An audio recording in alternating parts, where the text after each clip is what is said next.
think extra room meant extra peace, a place for a Peloton we never used, an air mattress for my mom when she visits, a closet where winter coats go to hibernate. My wife turned it into a business pitch over pancakes. "It's just sitting there," Lauren said, tapping her fork lightly like a metronome. "My cousin Dylan is transferring to UT for the semester. He needs a place. We could help him and put a dent in the car payment." "Cousin," I repeated. "We live in Austin, a city where everyone is someone's bandmate, barista, or cousin. On your mom's side or your dad's?" "Mom's," she said without blinking. "Aunt Cheryl's boy. He's quiet. He plays intramurals. He'll barely be here." Our 2-bed, 2-bath sits above a nail salon and a coffee shop that smells like warm beans and ambition. Rent isn't cheap. I'm a paramedic.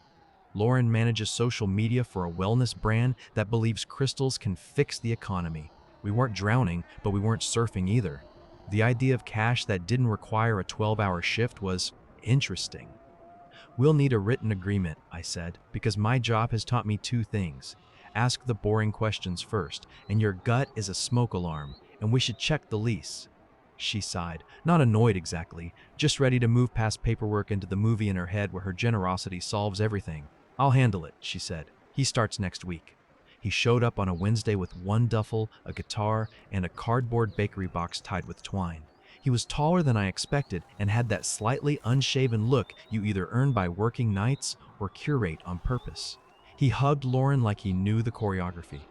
"Hey, cuz," he said, grinning. His voice had a scratch to it like he'd been yelling at a game the night before.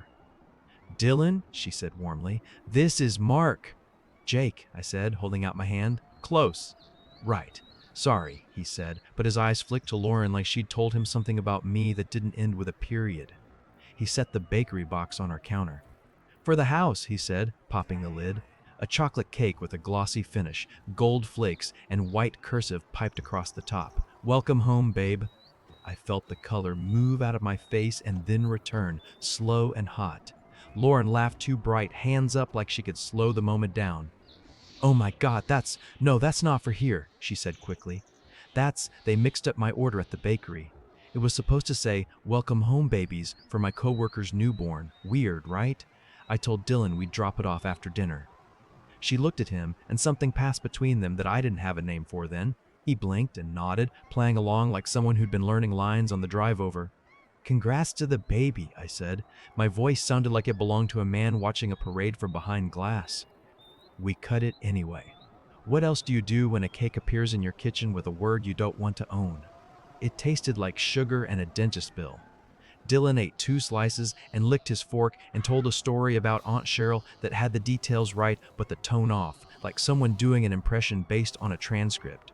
He moved in with the confidence of someone who has never cleaned a drain. Toothbrush in the hall bath. Hoodie slung over the dining chair. Within a day, his guitar found a permanent spot by the window. Within a week, his deodorant sat on the edge of my sink. "He's getting comfortable," I said gently while we brushed our teeth.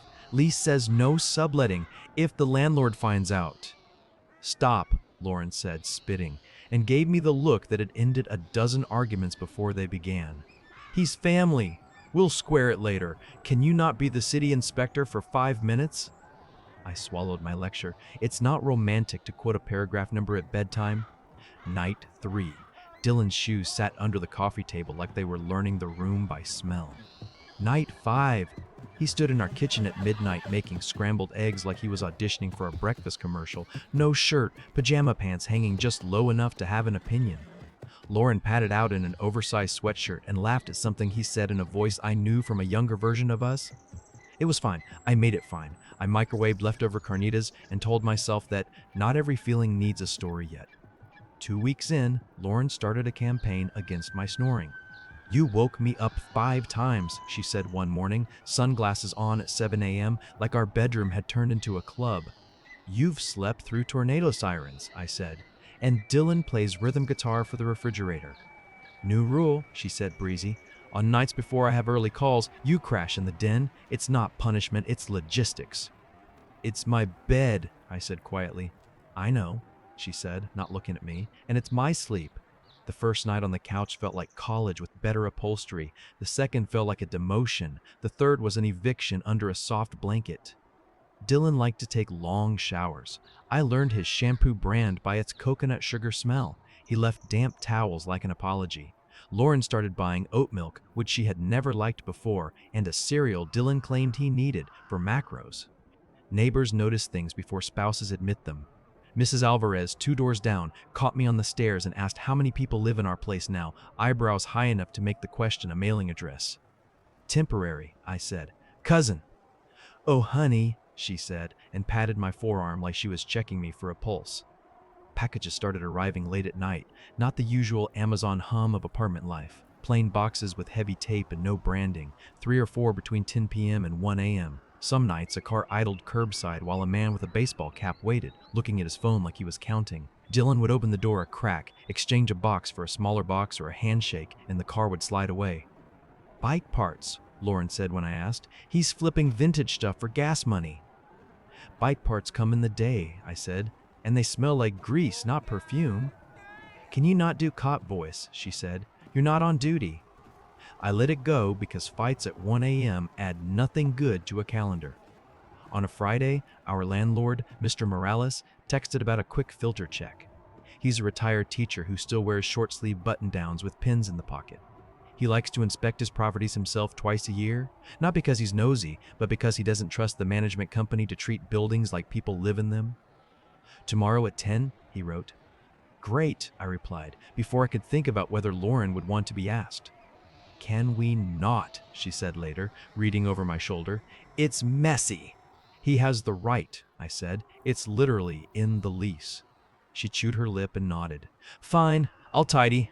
Saturday morning, Lauren stood in the hallway lit by our imperfect skylight, hands on hips, surveying as if staging a photo. Dylan wandered in, shirtless again, and grabbed a protein shake from the fridge. Mr. Morales arrived at 10,005 with a canvas bag full of filters and that teacher energy that makes you want to sit up straighter even if you're in your own house. Buenos dias, he said, warm, and then noticed Dylan. We have company. This is my cousin, Lauren said quickly. Dylan, he's staying for the semester. Mr. Morales' eyes did a tiny thing like a calculator discovering a division by 0. Ah, he said, the lease says no subletting without written consent. He's not paying, Lauren said. It's family. Then he is a guest, Mr. Morales said, nodding like he was putting a label on a file. He looked at me. And your guests are temporary. Yes, I said, temporary. He replaced the filter, checked the outlets with a tester, and thanked us. At the door, he paused. Someone installed a second lock on the bedroom, he said mildly, pointing with his chin.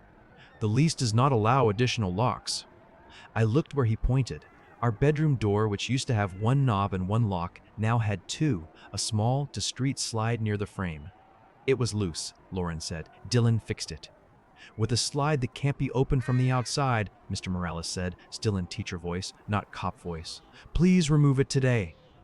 After he left, Lauren slammed the bathroom door and cried. He embarrassed me, she said, voice damp. He protected us, I said. He's not the enemy. She didn't answer, but her breathing made the mirror fog. That afternoon, I made a polite attempt at a conversation with Dylan. We need some house rules, I said. Trash days are Tuesday and Friday. Please keep late deliveries to a minimum, and maybe wear a shirt in the kitchen. He smiled like a cat that knows where you keep the treats. Got it, man, he said. Sorry about the shirt. We're all family here, right? Right, I said. My mouth tasted like a penny.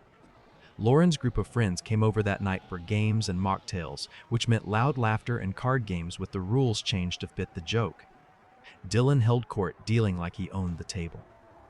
At midnight, he pulled out his guitar and started strumming a song that sounded suspiciously like the one Lauren and I danced to in our kitchen the night we signed the lease. They harmonized on the chorus. It landed in my chest like a key turning in an old lock that no longer belongs to you. I went to the balcony and watched South Congress glow. The coffee shop downstairs stacked chairs. A couple argued in soft tones by their car and then touched foreheads like the argument was a prelude. I stayed outside until the song ended and the night went thin. Sunday morning, I made breakfast the way I do when I need control eggs, bacon, toast, the assembly line of love. Lauren wandered in wearing one of my t-shirts with the sleeves rolled. She kissed my shoulder like a polite secretary. Dylan walked in and said, "Morning, babe," to the room, and then, catching himself, Lauren, he grinned at me. Inside joke. What's the joke? I asked. He winked like he'd invented the concept. Long story. Lauren's phone buzzed on the counter. A banner lit her lock screen. Just arrived. She snatched it up like it was a bird that might fly.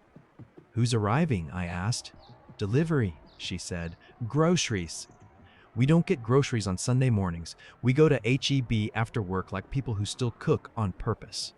3 hours later, there were 5 more boxes by the door. I set up our little doorbell camera months ago after someone stole a doormat from the neighbor, the kind of crime that makes you both laugh and check your deadbolt. I opened the app and scrolled through the night.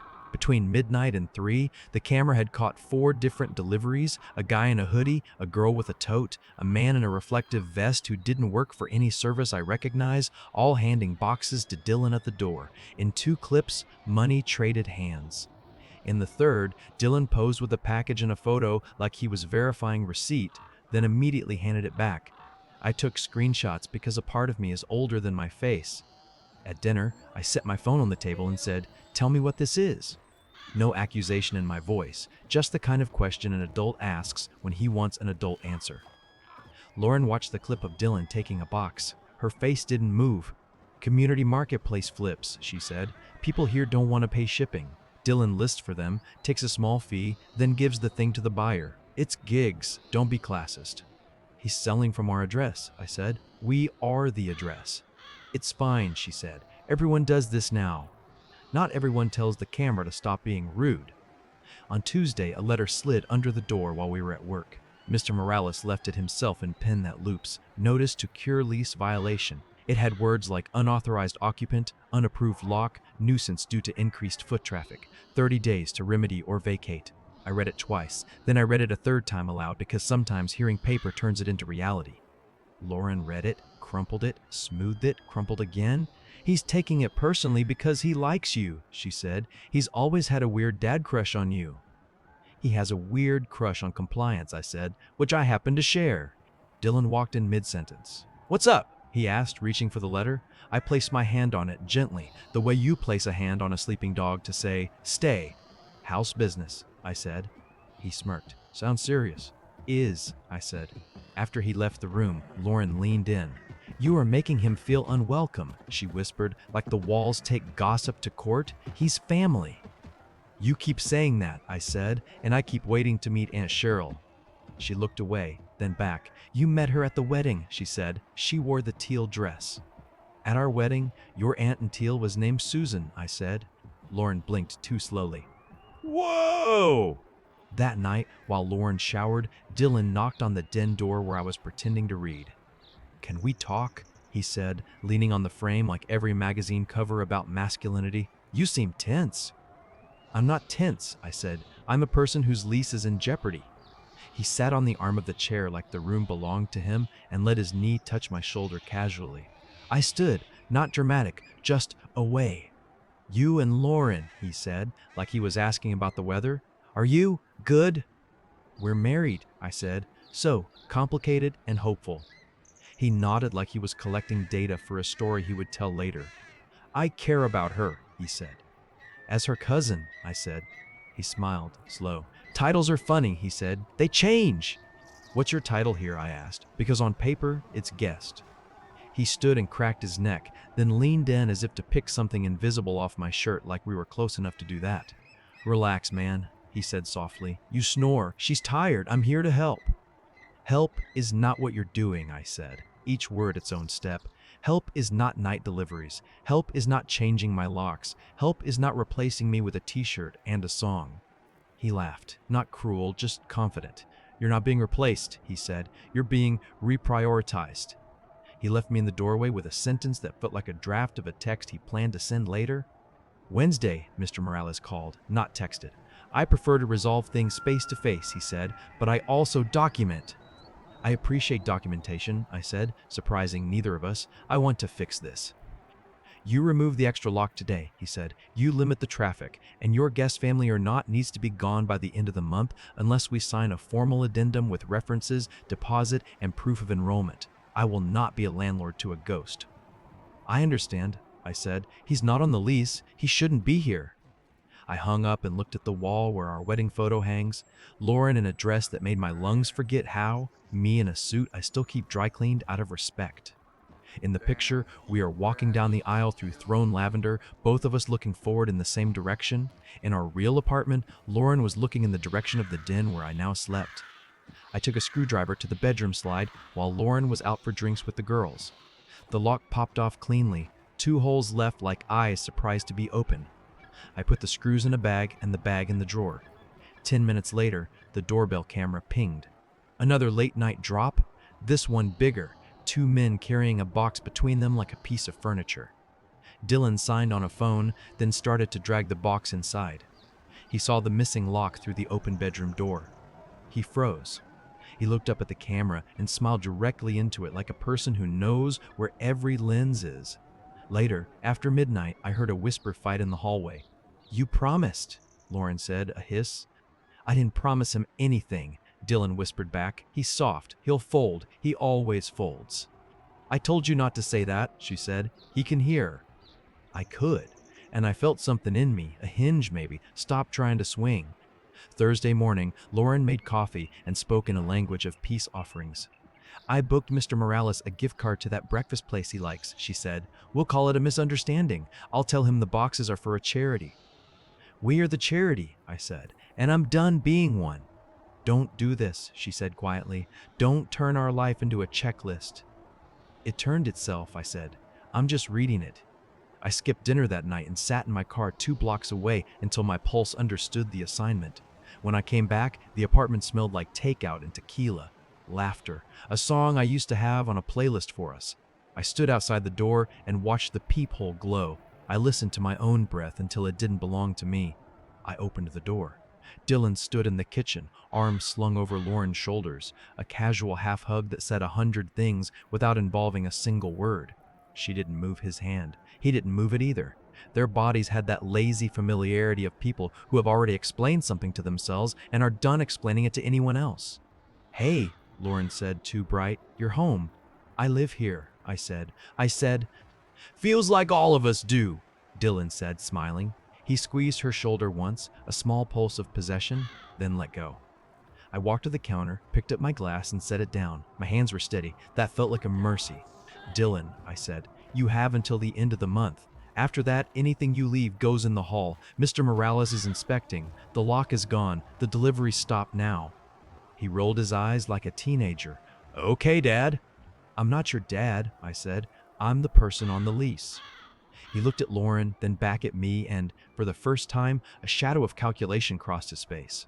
Lauren opened her mouth like she might say the thing that would make the scene end well. No words came. I went to the den and closed the door and looked at the couch that had learned my body. My phone buzzed. Mrs. Alvarez, bless her unstoppable heart. Her text read, "I don't want to meddle, but last night I saw your cousin take 3 boxes from a car at 1 a.m. That's not cousins, that's Craigslist. Be careful." I typed back, "Thank you, we're handling it." I wasn't sure if we were yet, but the sentence felt like a step. Friday morning, an envelope sat under the door. This one wasn't from Mr. Morales. It was from the HOA, a cheerful letterhead above a paragraph that said, "Complaints have been received regarding excessive foot traffic and commercial activity from your unit. Cease and desist." Words like fines and lease termination did a little dance down the page. Lauren put the letter down and stared at the wall like it had betrayed her. Dylan laughed softly, that same confident sound, and said, "HOAs are a joke. They send those for potted plants." "Not this one," I said. He shrugged. "Then they can meet my lawyer." "You have a lawyer," I said. "Everyone has a lawyer in Austin," he said, "or a friend with a pre-law minor." I looked at Lauren, and she was somewhere else, miles away on a roof deck I couldn't follow her to. That afternoon, I found the cake box from day one in the back of the pantry behind the flour and the Costco-size olive oil kept, absurdly, like a keepsake. The twine was still in the box, looped carefully, the kind of looping you do to preserve a moment. I sat at the table with it in front of me and thought about all the times we walk right past the first sentence of a story because it's iced in a pretty font. The doorbell chimed again. Another package, smaller this time, slid forward into the frame. I opened the door before Dylan got there and picked it up. "Hey," he said, annoyed for the first time, reaching. "That's mine." "It's addressed to this unit," I said. "To my address." Careful, he said, voice dropping. You don't want to make this hard. It's already hard, I said, and closed the door. His knuckles landed on the wood, 3 polite taps that meant nothing polite. I stood on the other side and waited for him to remember that a door is a boundary, not a suggestion. Behind me, in the kitchen, Lauren whispered my name like a question that still had a chance to be answered. My phone lit on the counter with a text from Mr. Morales. I can come by Monday with the addendum if you want to formalize, or with the locksmith if you don't. Let me know which door I'm opening. I stared at the screen. In my head, the choice wasn't complicated anymore. It was a hinge. And in the hallway, outside the door, a man who wasn't my cousin kept knocking, slower now, like he had time. I put the cake box in the trash, shut the cabinet gently, and picked up my phone. Monday came with the kind of clarity that pretends it was always there. I texted Mr. Morales, locksmith. He replied with a simple thumbs up, then 3 dots, then please have guest present. We will inventory property in common areas. I brewed coffee like it was ballast. Lauren came out in one of my hoodies, sleeves swallowed to her knuckles, and watched the drip like it might explain me. Is he really bringing a locksmith? She asked. Yes, I said, because we installed a lock we weren't allowed to, because we turned our doorway into a checkout line, because we invited a man to live here who isn't on any paper.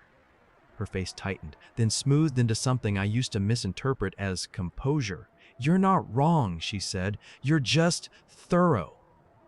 Thorough is how people stay housed, I said. At 9:58, Mr. Morales arrived with a tool bag, a man in a company polo, and the HOA president, a blonde woman named Kendra who wore a necklace of apartment keys like an ironic saint. Dylan padded out in slides, saw the trio, and made a face like the universe was flirting with him. Hi, Kendra said brightly, flipping to a tab in a binder. We're here to keep things neighborly. Morning, Dylan said, leaning on the island like it was a bar. Who's the party planner? Mr. Morales looked at me and I nodded. We're removing the unauthorized lock, he said, and we need to talk about occupancy. It's fine, Dylan said. I'm family. Kendra's smile did not move. She pointed to the binder. The board has received complaints about high foot traffic after quiet hours and commercial activity. That is a violation of Section 8.2. Tonight we will be assessing a fine to the unit. Fine? Lauren repeated. How much? $200 per incident, Kendra said cheerfully. We've logged 7. We can work with you on a payment plan. Lauren went very still, a stillness I recognized from Sirens the moment a body chooses between fight, flight, and performance. Then her phone rang. Her mom. She hit speaker because both hands were busy holding the counter for balance. Sweetie, do you know a Dylan? Her mom asked without hello. Someone named Dylan emailed me, said he's your cousin, asked for our family's address for FAFSA verification. I told him we don't have a Dylan in the family, and if he's related, he should know that. The air changed. Kendra looked up from her keys with polite curiosity. Mr. Morales' pen paused over his pad. Dylan did a micro shrug like men do when caught between a truth and a laugh. Aunt Cheryl's son, Lauren said, grasping for the script. Remember? You don't have an Aunt Cheryl, her mom said gently. You have an Aunt Sherry. Her son is Evan. He lives in Boise, and he hates Austin. The call hung there like a curtain no one wanted to pull down. Dylan broke the silence. Mrs. Morales, he said, aiming for charm and missing the name. I think there's been a... Mr. Morales, the landlord corrected mildly, not playing. I took a breath. He's not your cousin, I said to Lauren softly. He's your ex. Lauren pressed her fingers into her forehead like she could rub away a word. When she spoke, it was small.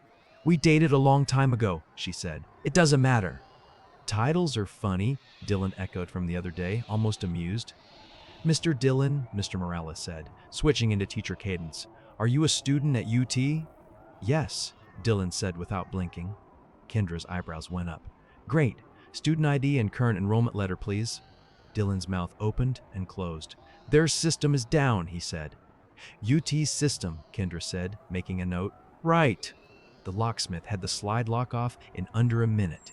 He handed me the small piece like a pulled tooth. I put it in a drawer I didn't plan to open again. Right then, the doorbell camera pinged. A short knock, then a box appeared. Instinct moved me. I opened the door. A woman in a UPS polo that fit like it hadn't yet decided its job held a handheld scanner. Signature for 2B, she said. I'll sign, I said before Dylan reached. Too late. I need the person on the manifest, she said, peering at the screen. It's low. Lauren's face flinched at the old nickname.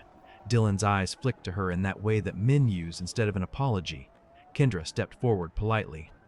"I'm happy to note the discrepancy," she said. "HOA tracking deliveries will be easier with specifics." The driver signed, shrugged, and left. Dylan exhaled through his nose like this had gotten boring. "Okay," he said, spreading his hands. "What now?" "Now you pack," Mr. Morales said, polite as a librarian.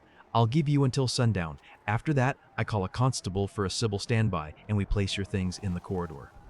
"You can't do that," Dylan said, voice finally losing the velvet. "I have rights." "You have guest status under Texas Property Code," Mr. Morales said, unruffled.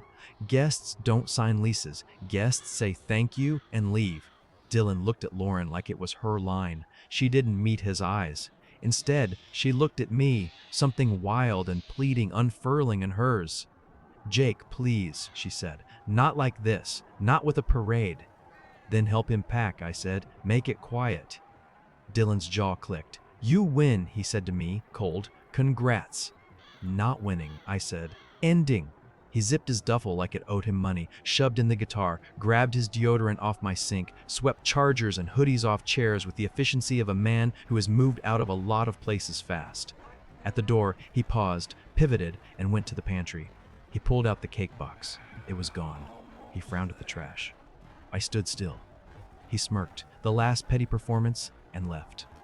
The apartment exhaled in a way I didn't expect. Sound came back, traffic, the coffee grinder downstairs, the soft knock of a cabinet that always needs a little lift. Kendra handed me a stack of forms and a yellow carbon copy of the fines. "We can reduce some of these if you attend the next board meeting and explain the guest situation," she said kindly. "But the commercial activity, those stand." She left. Mr. Morales stayed. "I like you," he said to both of us, then corrected, "I liked you together." He looked at me. "If you want to add her back to the lease, we can, after this is cleaned." He turned to Lauren, gentler than the situation demanded. "If you wish to apply on your own, you may. I will need documentation." He paused. "No cousins." After he left, the apartment felt like a stage after a play empties, set pieces, lamps that looked like they might turn themselves off. Lauren sat on a stool and stared at her hands. "I deserve an Oscar for stupidity," she said. "I'm not an audience," I said. She nodded, wiped under her eyes, left her hand there like a brace. "He messaged me after I posted that video of us painting the dining room, said the color looked like our old place, said he was moving here, said he just needed a couch for a week." "And you offered our bed," I said, not asking. "I offered my love of a problem I thought I could fix," she said. "He's good at asking for redemption in a way that makes you feel important." "You were always important," I said, "just not to him." She looked up like that sentence surprised her. "You're very calm," she said, almost accusatory. "I ran out of yelling 24 hours ago," I said. "Calm is what's left when the math is done." That night, I changed my passwords, not because I expected malice, but because I am tired of leaving doors open and calling it trust. I slept in my bed with the door propped because Daisy, that's Mrs. Alvarez's dog, has learned to push her way in for a midnight hello, and it makes the building feel like a village. In the morning, a man in a reflective vest and a clipboard, the building's contract security, knocked and asked for a statement about unauthorized exchanges. He used words like pattern and buyer complaints. 2 packages dropped outside had been reported as never received. Our door camera told a different story. He asked if I wanted to involve police. I shook my head. "Document," I said. "If charges come, I'll sign what you need." Around lunch, an email from the HOA, fines assessed to the unit, attached invoice due in 30 days. It named Lauren as responsible party by virtue of initiating the guest occupancy per household declaration. I didn't know we had such a thing. Turns out a text she sent to Kendra 3 weeks back. "My cousin Dylan will be staying with us for the semester. I'll manage him. Counted. Karma is sometimes a screenshot with a timestamp." Lauren came home with the brown envelope and put it on the counter like an offering. Inside, an itemized list from Kendra, the HOA bylaws highlighted, a reduction if we attended their meeting and baked the board brownies. I would have laughed a year ago. Now I nodded at the absurdity like it was a neighbor I didn't choose. "Let me pay it," Lauren said. "It's my circus." "Split it," I said. "Then we split other things." She swallowed. "You mean our life," she said. "You mean!" I mean the lease, I said first. Mr. Morales will reissue it in my name. He said you can apply or not, your choice. And I mean a lawyer, not a fight, just paper. She didn't argue. She just looked at me the way people look at a house with smoke in the eaves, wishing, already knowing. We did the board meeting, which was half crank and half therapy. Kendra ran it like a homeroom teacher.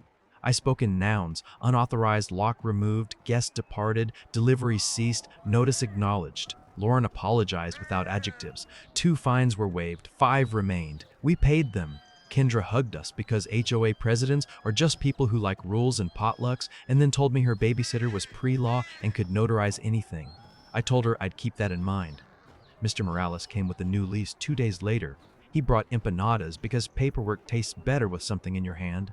He set the documents down, pointed where to sign, and added a sticky note on the signature line that said, "Choose peace, the man knows his tenants." I signed. Lauren didn't. She stood in the kitchen with her hands wrapped around a coffee cup like it could give a blessing. The locksmith returned and replaced the front door cylinder. I handed Lauren a key. She put it in her pocket and took it out and put it on the counter. "I'm going to my sister's for a while," she said. "Okay," I said. "Do you want me to take the Peloton?" she asked, absurdly practical. "Or do you want the illusion of good intentions?" "Take it," I said. "It's yours. So is the illusion." She laughed, then hiccuped, then did something generous that hurt. She touched my cheek the way she used to when we didn't know better and said, "You were always the man I should have been honest with." "You were the woman I wanted to spend my whole life boring," I said. "I still like boring."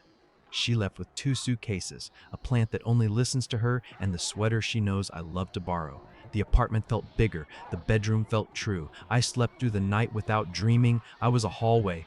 In the morning, Mrs. Alvarez knocked with tamales because neighbors are better than therapy some days. She asked no questions. We ate in silence.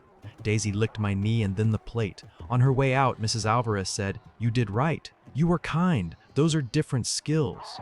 I nodded like a student who got a good grade in a class he didn't want to take. A week later, a plain envelope arrived addressed to Unit 2B occupant. It was from a platform you could call the Mall of the Internet, confirming permanent restriction for prohibited marketplace activity linked to our address.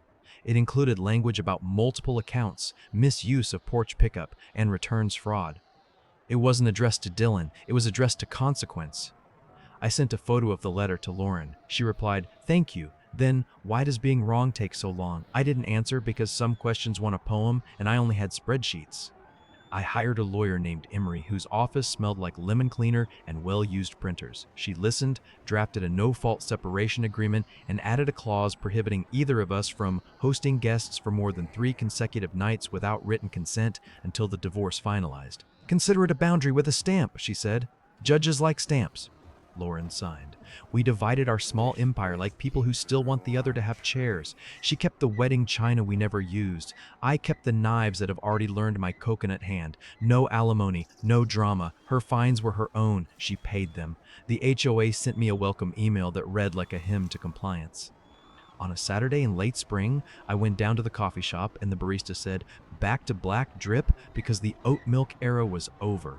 I said yes and tipped too much. A guy with a guitar case walked past, and for a second my lungs did that old thing and then didn't. I watched South Congress wake up. I liked the way the street didn't care about my story. Dylan never reached out. Word through the building said he tried a short stay 2 streets over before their landlord did a midnight inventory and handed him an ancient suitcase he hadn't earned. The UPS driver and the HOA filed their reports. Mr. Morales keeps his pen by the door.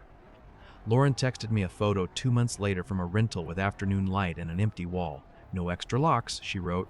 I read the lease, I sent a thumbs up and a link to a Thai place with good noodles because whoever she is next deserves decent takeout. I still sleep with the bedroom door cracked. Not for Daisy anymore. She moved away with Mrs. Alvarez's son, but for the idea that air is supposed to move through a home. I hung our wedding photo in the hall where I don't have to look at it to find my socks, but I can let it see me not ruining my life. If you're reading this in a small apartment with a spare room and an argument that starts with, "It's just for a while," listen to the smoke alarm under your ribs. Ask for paper, ask for titles, watch who changes locks, watch who thinks the camera is rude. Family is a word. So is guest. So is ex, even when someone spells it COUSIN. What would you have done if the cake in your kitchen said, "Welcome home, babe," and someone you love called it a typo? Would you have eaten it and swallowed the word, or thrown it out and changed the lock? Would you have let cousin take late night deliveries out of your living room, or drawn a line where your lease does? Sound off in the comments, be honest. If this story kept you listening, hit like so. It reaches the next person staring at a spare room and a story that doesn't add up. Subscribe if you want more long, messy, maddeningly human stories where the twist isn't cinematic. It's a locksmith's click, an HOA letter, and a man who chose boring peace over exciting chaos.